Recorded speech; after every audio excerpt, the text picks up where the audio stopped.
আসসালামু আলাইকুম। কেমন আছেন? আশা করি সবাই ভালো আছেন। তো আজকে দুপুরে রান্না নিয়ে চলে আসলাম। কী কী রান্না করতেছি আপনাদের মাঝে শেয়ার করব। তো আজকে রান্না করব, প্রথম আমি মশলাপাতি কষিয়ে নিয়ে তারপরে দেখাবো কী কী রান্না করতেছি। প্রথম রসুন দিয়ে দিতেছি,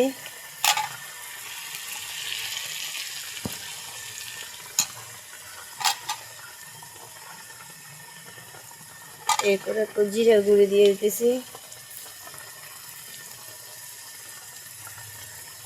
হলুদের গুঁড়ি, মরিচের গুঁড়ি। তো সব কিছু দিয়ে আগে মশলাগুলো কষাবো। আর স্বাদ মতো লবণ। মশলা কষানো হয়েছে, এখন একটু ঝোল দেব। ঝোল দেওয়ার পরে এখন কলা দিয়ে দিতেছি।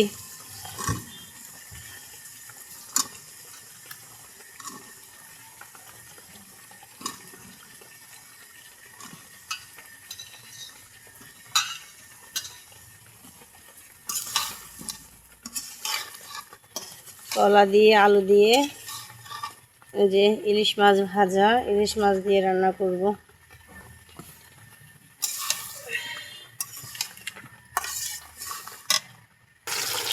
তো এখন ঝোল দিয়ে দিব। ঝোল দেওয়ার পরে মাছগুলা সাথে দিয়ে দিব।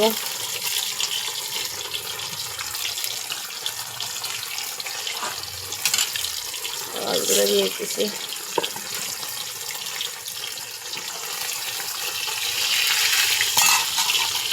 আসলে কলা দিয়ে ইলিশ মাছ রান্না করলে খুব মজা লাগে আমার কাছে।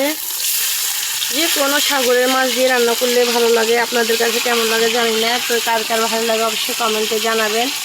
আর রান্নাটা কেমন হচ্ছে, কালারটা কেমন হচ্ছে অবশ্যই জানাবেন। তো সবাই ভালো থাকবেন, সুস্থ থাকবেন।